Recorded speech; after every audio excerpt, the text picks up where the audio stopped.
Next student, D urbanisation. ठीक है, D urbanisation क्या होता है कि when an urban population decline due to social, political, economic change, it is known as the de urbanization. जब हमारी अर्बन पॉपुलेशन, ठीक है, अर्बन यानी जो हमारे शहरों में रहने वाली पॉपुलेशन है उसका डिक्लाइन होने लगता है, किसके कारण, चाहे कोई सामाजिक कारण हो, चाहे कोई पॉलिटिकल कारण हो, या इकोनॉमिक जो चेंज होते रहते हैं, उसको हम क्या बोलते हैं, डी अर्बनाइजेशन। ठीक है, there was large scale deurbanisation due to the decline of the textile industry. और टेक्सटाइल इंडस्ट्री का जैसे धीरे धीरे डिक्लाइन होने लगा, उसका पतन होने लगा, ठीक है, तो यानी वो सारी टेक्सटाइल इंडस्ट्री ख़त्म होने लगी, तो उसकी वजह से क्या हुआ, बहुत बड़े पैमाने पर डी अर्बनाइजेशन होने लगा, यानी जो शहरी लोग शहरों में रहते थे, ठीक है, उनका डिक्लाइन होने लगा, पॉपुलेशन वहाँ से हटने लगी। Once the company annexing more territories. और बहुत सारी क्या हुआ था, कंपनी ने बहुत सारे टेरिटरीज़ को अपने राज्य में भी, अपने स्टेट में मिला लिया था, ठीक है, यानी अपने कंट्रोल में कर लिया था। It establish presidency in Madras, Bombay, Calcutta for easy administration. और कंपनी ने अपने एडमिनिस्ट्रेशन को चलाने के लिए मद्रास, बॉम्बे और कलकत्ता में जो है अपनी प्रेसिडेंसी स्थापित की, ठीक है, ताकि वो पूरे कंट्री पर कंट्रोल करके रख सके। Cities such as Masulipatam and Surat, which were once manufacturing center, lost their importance because the demand for product manufactured in this place declined। और जो उस टाइम पे सूरत और जो मसूलीपट्टनम जो थे वो बहुत बड़े ट्रेडिंग सेंटर थे, ठीक है, तो वो अपनी इम्पोर्टेंस को खोने लगे थे, ठीक है। और क्योंकि जो उनके प्रोडक्ट की डिमांड थी वो जो है वो कम होने लगी थी। There was movement of population to new centre of trade. और जो वहाँ की पॉपुलेशन थी वो ट्रेड के नए सेंटर की तरफ जाने लगी थी, ठीक है, यानी वो नए ऐसे सेंटर ढूंढने लगी थी जहाँ उन्हें रोजगार मिल सके। Local textile industry in these town decline. और जो लोकल टेक्सटाइल इंडस्ट्री थी, जो छोटे छोटे वहाँ की अपनी टेक्सटाइल इंडस्ट्री थी, उन शहरों का वो ख़त्म होने लगी। With time old urban centre degenerated and were replace a new ones. और जैसे धीरे धीरे टाइम बीतता आ गया तो जो अर्बन सेंटर थे वो रीजनरेट होने लगे और रिप्लेस्ड होने लगे एक नए तरीके से, ठीक है, यानी नए किसी दूसरे रूप में। नेक्स्ट है इंक्रीज प्रेशर ऑन लैंड। और किस तरीके से प्रेशर पड़ा लैंड पर हमारी, ठीक है, यानी जैसे अर्बनाइजेशन तो होने लगा, लेकिन अर्बनाइजेशन के कारण डी अर्बनाइजेशन के कारण जो है लैंड पर प्रेशर कैसे पड़ा, लोग शहरों से छोड़कर गाँव की तरफ आने लगे। और उसके अलावा ब्रिटिश ने भी लैंड के ऊपर बहुत ज़्यादा रेवेन्यू, जो उन्होंने नए नए रेवेन्यू सेटलमेंट स्टार्ट किए थे वो उन्होंने स्टार्ट कर दिए। The East India Company lost one of its major source of revenue. और ईस्ट इंडिया कंपनी ने अपने मेजर सोर्स रेवेन्यू के वो खो दिए।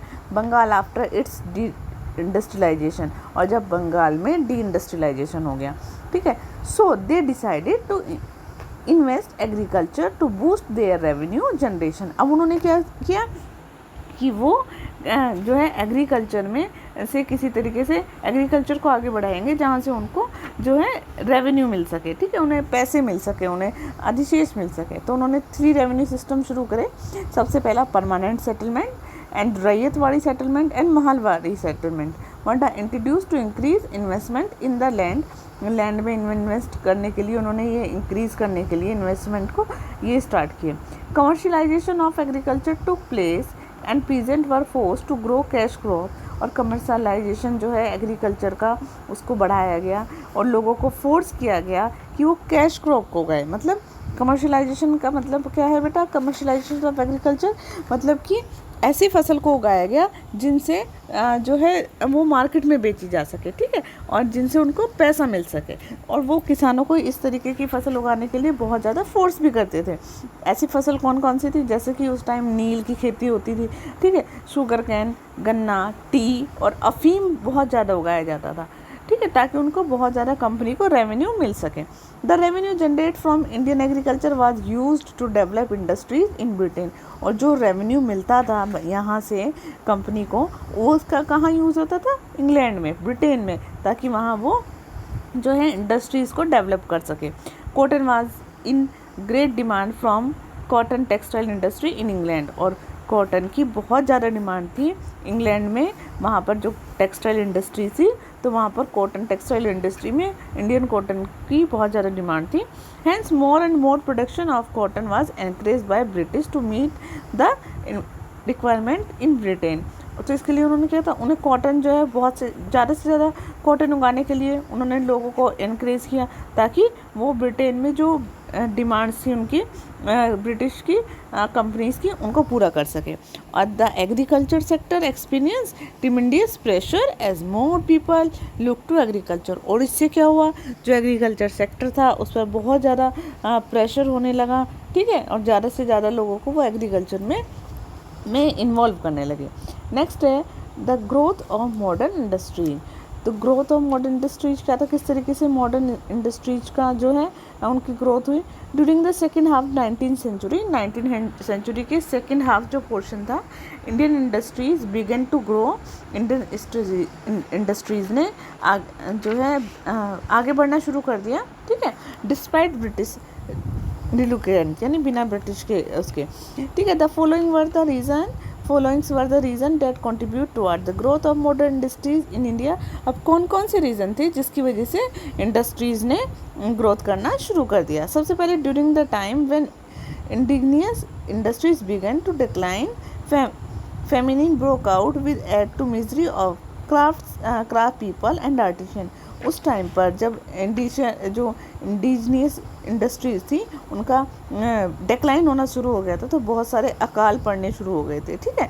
और उससे क्या हुआ, बहुत ज़्यादा जो क्राफ्ट पीपल थी या आर्टिशियंस जो थे वो बहुत ज़्यादा दुखी होने लग गए थे, ठीक है, उनको बहुत ज़्यादा परेशानी झेलनी पड़ रही थी। The British were force to initiate establish industries in order to deal with this situation. और ब्रिटिश ने फोर्स किया उन लोगों को इंडस्ट्री लगाने के लिए, ठीक है, उस सिचुएशन से निपटने के लिए।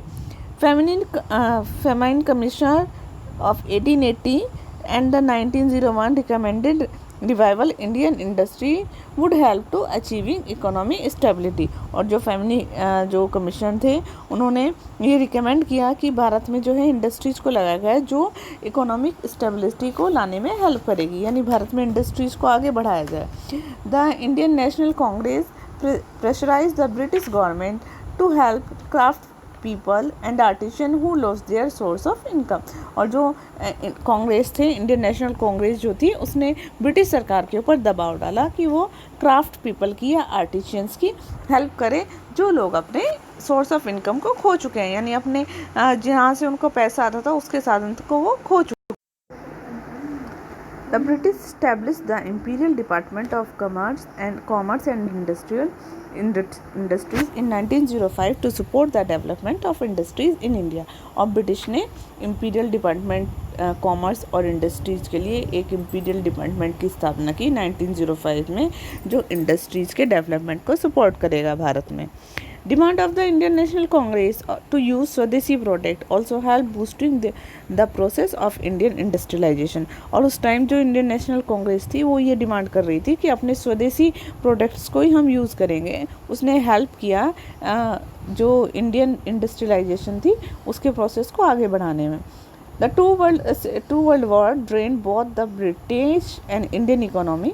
और जो टू वर्ल्ड वॉर हुई उसकी वजह से ब्रिटिश और इंडियन इकोनॉमी का बहुत ज़्यादा नुकसान हुआ, यानी यहाँ से बहुत सारा सामान जो है वहाँ लेकर जाया गया।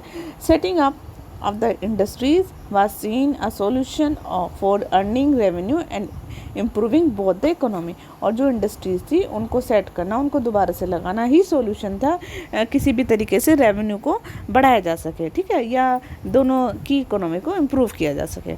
Thus India witness the emergence of modern industries. और इस वजह से इंडिया विटनेस है ये जो मॉडर्न इंडस्ट्रीज़ की। Industries were mostly owned and controlled by the British and only a few owned by Indians. और जो इंडस्ट्रीज़ हैं वो ज़्यादातर या उसके मालिक जो होते थे या किसके कंट्रोल में होती थी, वो ब्रिटिश के कंट्रोल में होती थी। सिर्फ बहुत कम लोग ऐसे थे इंडियन जो इनके मालिक होते थे। Although they did not get much support from the government. लेकिन उन लोगों को भी जो इंडियंस थे जिनके कंट्रोल में ये इंडस्ट्रीज़ थी, उनको भी ब्रिटिश का कोई भी सपोर्ट नहीं होता था, ठीक है, यानी वो अकेले ही सारे काम करते थे। नेक्स्ट है cotton textile industry. Machine based industries were first setup in second half of 19th century. और मशीन बेस्ड इंडस्ट्री जो थी वो पहली इंडस्ट्री जो थी वो कब सेट की गई, यानी कब उसकी स्थापना हुई, 19th सेंचुरी के सेकेंड हाफ में। Cotton textile industry was important machine based industry. और जो कॉटन टेक्सटाइल इंडस्ट्री थी वो बहुत इंपॉर्टेंट थी, मशीन बेस्ड इंडस्ट्री थी, ठीक है, यानी मशीनों से सामान बनने लगा था। The first cotton textile mill was set up in Bombay 1854 by Cowasji Nanabhai Davar. और जो पहली कॉटन टेक्सटाइल मिल थी वो कब लगाई गई बेटा, 1854 में, ठीक है, किसके द्वारा, कोवासजी नानाभाई दावर के द्वारा। Around 100 mills were set up in Bombay by 1900, यानी 1900 के जो सेंचुरीज थी उसमें जो है 1900 के आसपास लगभग 100 मिलें लगाई गई। एट लेटर स्टेज, उसके बाद की जो स्टेज थी, mill were set up in Ahmedabad and Kanpur. और उसके बाद कहाँ पर, अहमदाबाद और कानपुर में मिलें लगाई गई।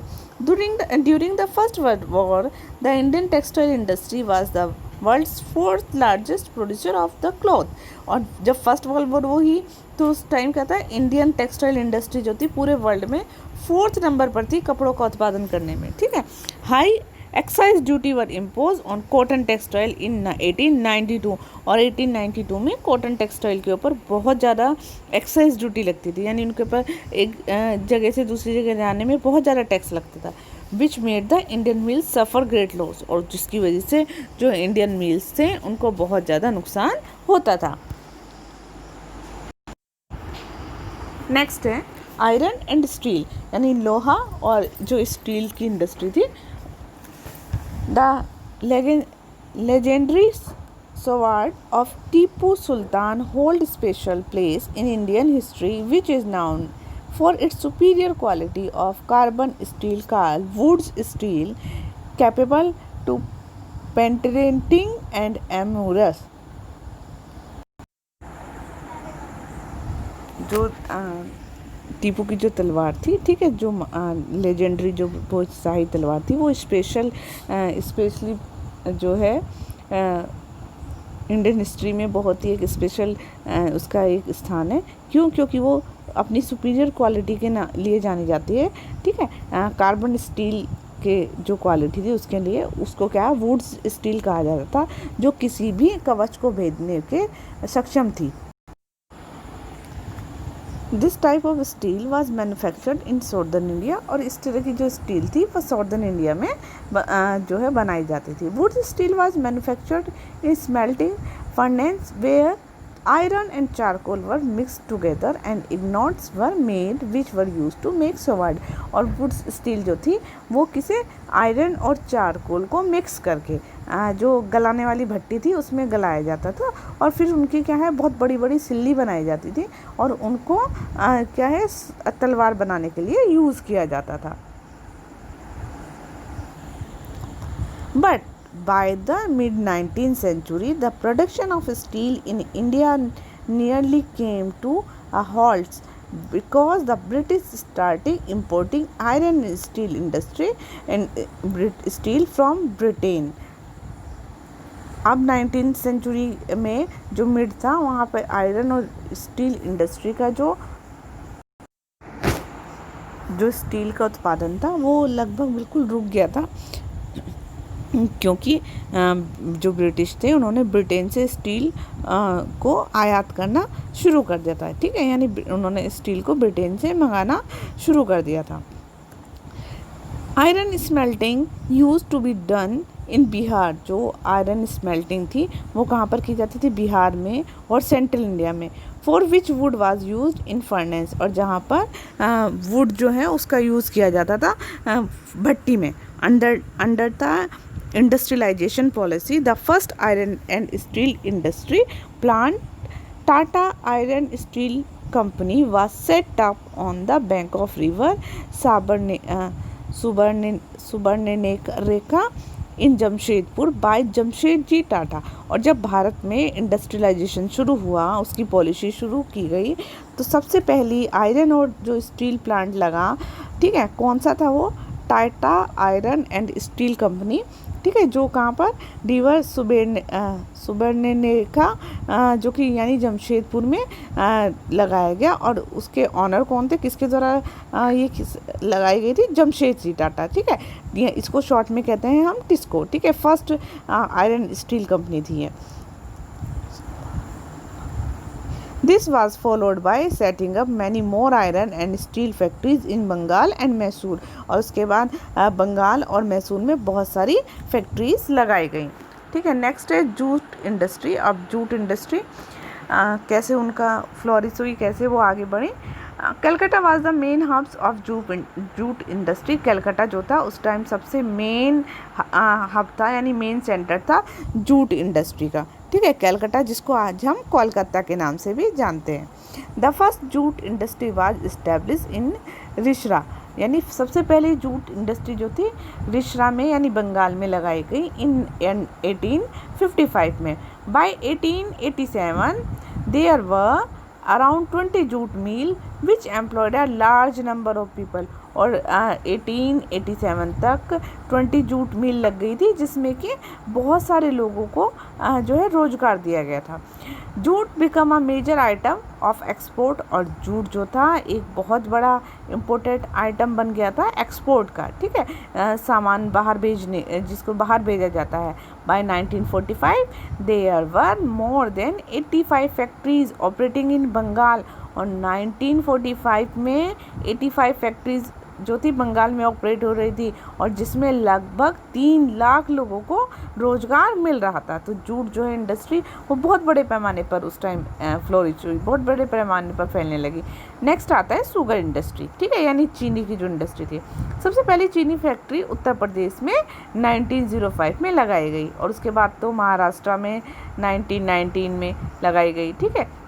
सून जल्द ही शुगर फैक्ट्री जो है पूरे इंडिया में लगनी शुरू हो गई, ठीक है। यानी सबसे पहले तो उत्तर प्रदेश से शुरू किया गया था। क्यों? क्योंकि जो शुगर का जो मेजर स्टेट है वो उत्तर प्रदेश ही है, ठीक है। वहाँ पर शुगर फैक्ट्री लगाई गई और धीरे धीरे जो है वो पूरे ऑल ओवर द इंडिया में धीरे धीरे लगाई जाने लगी। नेक्स्ट है टी इंडस्ट्री, जो चाय की इंडस्ट्री थी। Commercialisation of agriculture result in growth of tea plantation.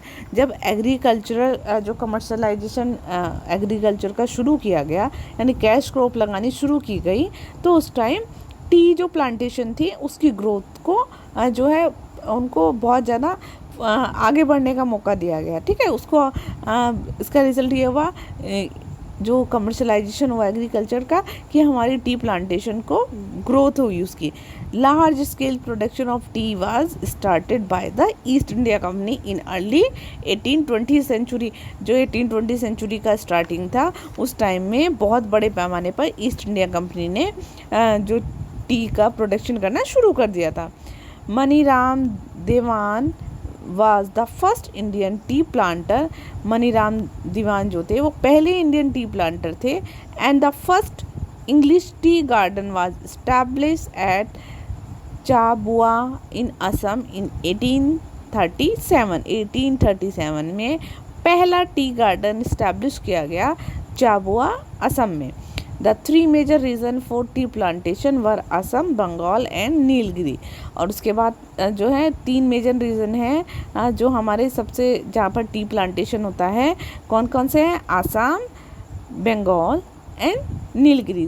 बेटा आप अभी भी देखते होंगे ना कि जब आप ऐड आते हैं तो उसमें कहते हैं ना कि आसाम की लीव्स, यानी सबसे ज़्यादा जो चाय का उत्पादन होता है वो आसाम में होता है, ठीक है। The T industry India is about 172 year old. आपको पता है कि जो टी इंडस्ट्री है वो 172 ईयर पुरानी है। Robert Bruce discover T plant. Robert Bruce ने टी प्लांट को डिस्कवर किया था। Growing in the wild in Brahmaputra valley in year 1823 में ये ब्रह्मपुत्रा वैली में ऐसे ही जंगलों में जो है उग जाती थी, ठीक है। तो इसके लिए उन्होंने डिस्कवर किया था।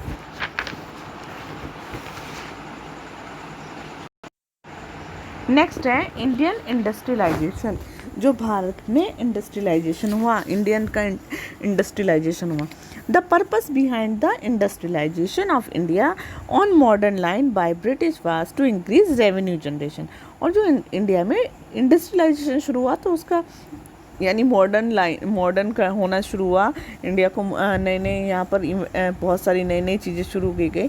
तो ब्रिटिश का उसके पीछे क्या था, ताकि यहाँ से जो है रेवेन्यू जो है बहुत ज़्यादा इंक्रीज़ हो जाए, रेवेन्यू जनरेशन उनकी शुरू हो जाए, इंक्रीज़ हो जाए। This was the support by Indian as they wanted the country progress economically. और इसका जो है इंडियंस ने बहुत सपोर्ट किया। क्यों? क्योंकि वो ये चाह रहे थे कि कंट्री जो है इकोनॉमिकली आर्थिक रूप से आगे बढ़े। ठीक है। However the pace of industrialisation was considerable slow. लेकिन जो इंडस्ट्रियलाइजेशन का जो फेस था, यानी जो इंडस्ट्रियलाइजेशन हो रहा था, वो बहुत धीरे से हो रहा था, धीरे धीरे। Some of the important features in India industrialisation can be listed at follows. और कुछ जो हमारे यहाँ पर इंडस्ट्रियलाइजेशन के फीचर्स हैं वो हम देख सकते हैं कौन कौन से हैं। सबसे पहला अनबैलेंस इंडस्ट्रियल ग्रोथ। ठीक है, यानी अनबैलेंस उस टाइम अभी हमने पढ़ा कि इंडस्ट्रियलाइजेशन धीरे धीरे हो रहा था। तो क्यों हो रहा था? तो industrialisation did not happen uniformly through the country. और जो इंडस्ट्रियलाइजेशन था वो पूरी कंट्री में एक ही तरीके से नहीं हो रहा था। ठीक है, जो इंडस्ट्रियल ग्रोथ थी वो was limit to only certain type of industries in specific cities. जो इंडस्ट्रियल ग्रोथ थी यानी जो कंपनी लगाने का काम हो रहा था वो सिर्फ कुछ सिटीज़ में और कुछ इंडस्ट्रीज़ के लिए ही था। यानी सभी इंडस्ट्रीज़ को बढ़ावा नहीं दिया जा रहा था, बल्कि कुछ गिनी चुनी इंडस्ट्रीज़ को आगे बढ़ने का मौका दिया जा रहा था। Only certain types of industries were set up and were concentrated only the certain region। यानी कुछ इंडस्ट्री को लगाया जा रहा था, उन्हीं के ऊपर ध्यान दिया जा रहा था और कुछ ही क्षेत्रों में ध्यान दिया जा रहा था। नेक्स्ट है डिस्क्रिमिनेशन अगेंस्ट इंडियन इंडस्ट्रीज। अभी हम बेटा पीछे भी पढ़ चुके हैं कि ज़्यादातर जो इंडस्ट्रीज़ के ऑनर थे वो ब्रिटिश थे। ठीक है, तो उन्हीं को बेनिफिट मिलता था, वो अपनी इंडस्ट्रीज़ को आगे बढ़ाते थे। लेकिन जो कुछ इंडस्ट्रीज़ के ऑनर इंडियंस थे उनको किसी भी तरीके से बेनिफिट नहीं दिया जा रहा था। तो उसकी वजह से इंडिया में इंडस्ट्रियलाइजेशन जो है धीरे हुआ। The British discriminated against the Indian industries and industrialist. और जो ब्रिटिश जो थे वो भारत में जो इंडस्ट्रीज़ थी, इंडियन इंडस्ट्रीज़ थी या जो इंडियन इंडस्ट्रियलिस्ट थे यानी जो कंपनी के मालिक थे, उनके साथ जो है भेदभाव करते थे। And they were not given any protection bye the British. और वो उनको किसी भी तरह की प्रोटेक्शन नहीं देते थे। The face stiff competition from British industries. और वो क्या था, वो बहुत बड़ा कॉम्पिटिशन उनको ब्रिटिश इंडस्ट्रीज़ के सामने फेस करना पड़ रहा था। More over the Indian industrialist were not given insurance और लोन फैसिलिटीज़। और ज़्यादातर जो कंपनी के मालिक थे उनको ना तो इनको इंश्योरेंस की सुविधा दी जा रही थी और ना ही उनको कंपनी का लोन दिया जा रहा था। Due to such discriminatory policies of British government the Indian industrialist demanded implementation to protectionist policy. और इसी वजह से ये जो डिस्क्रिमिनेटरी पॉलिसीज़ थी ब्रिटिश गवर्नमेंट की, इंडियन जो इंडस्ट्रियलिस्ट थे उन्होंने डिमांड की, इम्प्लीमेंटेशन की, जो प्रोटेस्टलिस्ट पॉलिसीज़ यानी जो उनके बचाव के लिए कुछ पॉलिसीज़ को इम्प्लीमेंट किया जाए। ठीक है। नेक्स्ट है लेक ऑफ हैवी इंडस्ट्रीज़। और वो जो हैवी इंडस्ट्रीज़ थी उनकी कमी। The pace of Indian industrialization was very slow due to lack of heavy industries such as mining, shipbuilding, which were capital intensive। और जो इंडस्ट्रियलाइजेशन था वो कम क्यों हो रहा था? क्योंकि उस टाइम हैवी इंडस्ट्री जो थी, बड़ी बड़ी जो इंडस्ट्रीज थी उनकी कमी थी, जैसे कि माइनिंग या शिप बिल्डिंग का जो काम होता है उस तरह की, और इन्हीं से बहुत ज़्यादा कैपिटल मिलता था। The process of industrialisation was lopsided. और जो इंडस्ट्रियलाइजेशन का प्रोसेस था वो बहुत ज़्यादा लॉपसाइडेड था, यानी एक तरफा था। ठीक है। और जो क्योंकि अटेंशन जो था, जो ध्यान था, वो सिर्फ कुछ इंडस्ट्रीज़ की तरफ था, उनके डेवलपमेंट में ही था। ठीक है, जैसे कि जूट या टेक्सटाइल इंडस्ट्री। नेक्स्ट है difficulties in obtaining loan and licence. यानी लाइसेंस और लोन लेने में बहुत सारी डिफ़िकल्टी का सामना करना पड़ता था। The British government encourage only the British national to set up industries in India in order to ensured that England could take advantage of revenue generated from these industries. जो ब्रिटिश गवर्नमेंट थी वो सिर्फ British जो लोग थे उनको ही encourage करती थी इंडस्ट्रीज लगाने के लिए इंडिया में, ठीक है, ताकि जो है फ़ायदा उनको हो सके और जो इंडस्ट्रीज लगे उसका रेवेन्यू जो है जनरेट हो सके, ठीक है, रेवेन्यू मिल सके. They therefore had a hostile attitudes toward the Indian industries, और उन्होंने इंडियन इंडस्ट्रीज की तरफ से होस्टाइल एटीट्यूड्स को अपनाया. होस्टाइल मीन मतलब शत्रुता वाला, यानी इंडियन इंडस्ट्रीज़ को वो बहुत ही घृणा के रूप में देखते थे, ठीक है, यानी उनके से नफरत करने वाले, मजबूरी में उनको आगे बढ़ाना पड़ा था.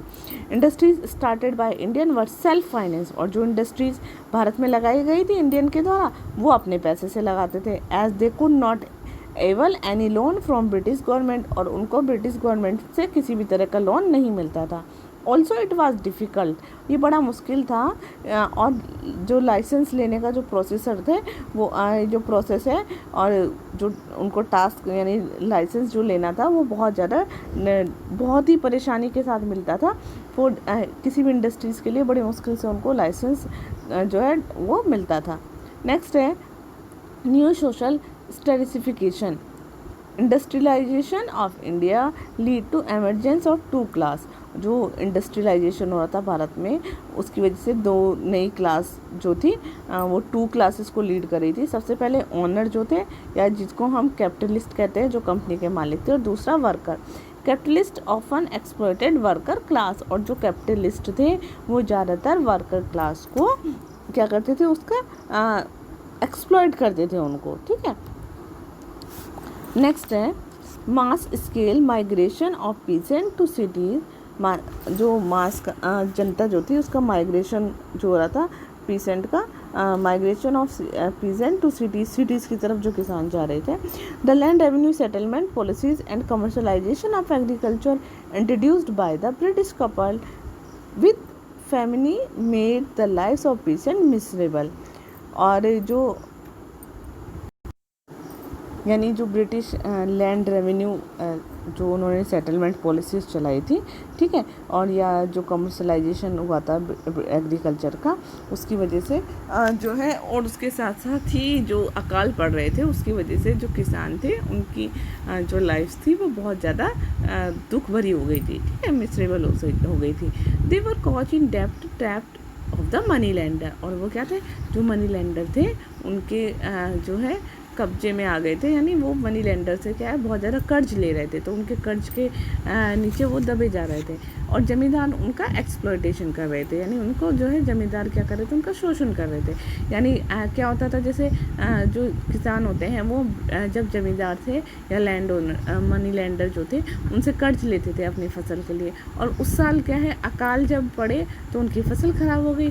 तो वो क्या है कि अकाल के पड़ने की वजह से फसल ख़राब हो गई, तो वो अब पैसे नहीं उनके पास आ पाए, तो इसकी वजह से क्या हुआ कि जो किसान थे वो कर्ज के नीचे दब गए, यानी उनके पास जो जमींदार थे उनको देने के लिए पैसे नहीं थे, उन्हें नेक्स्ट ईयर की फसल के लिए फिर से उनसे कर्ज लेना पड़ता था. और जो जमींदार थे वो बहुत ज़्यादा उनके ऊपर जो है इंटरेस्ट जो लगाते थे, उनके ऊपर कर्ज उनके ऊपर बढ़ता जाता था, ठीक है. अनेबल टू रीपे डेब्ट they often loss there land. और जब वो अपना कर्ज नहीं दे सकते थे तो उनकी क्या होता था, लैंड जो थी वो उनसे छीन ली जाती थी.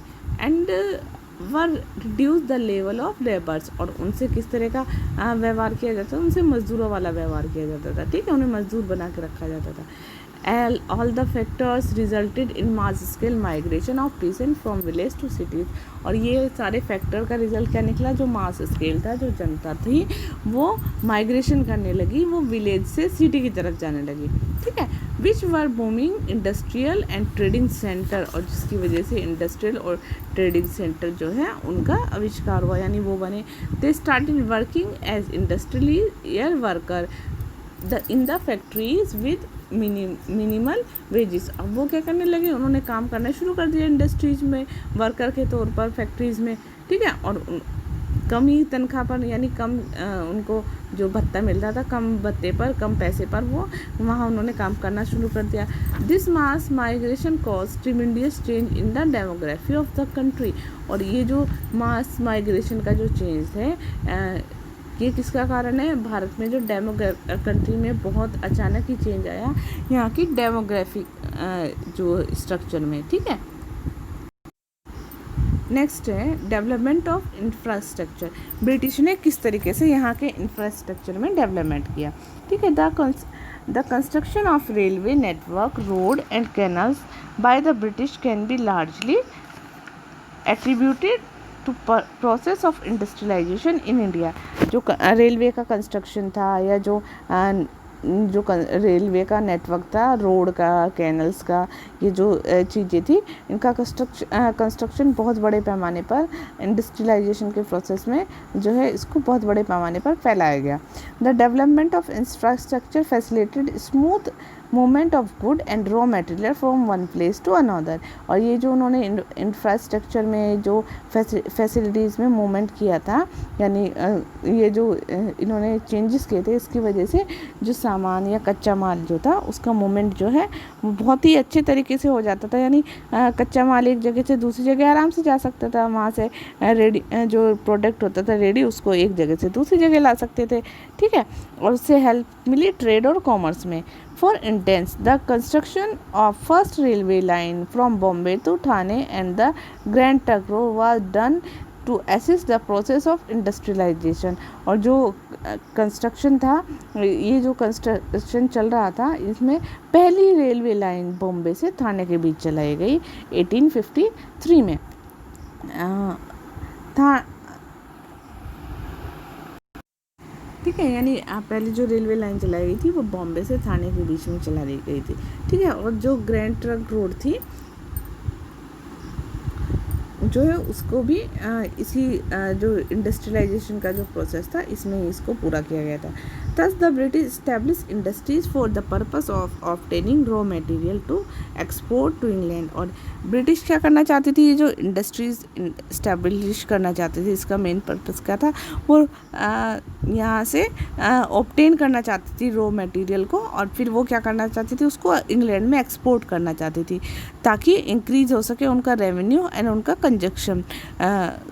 कंजप्शन, यानी उनका जो उसको जितनी उनको नीड थी वो उनकी पूरी हो सके, ठीक है, और उनको रेवेन्यू भी इंक्रीज हो सके।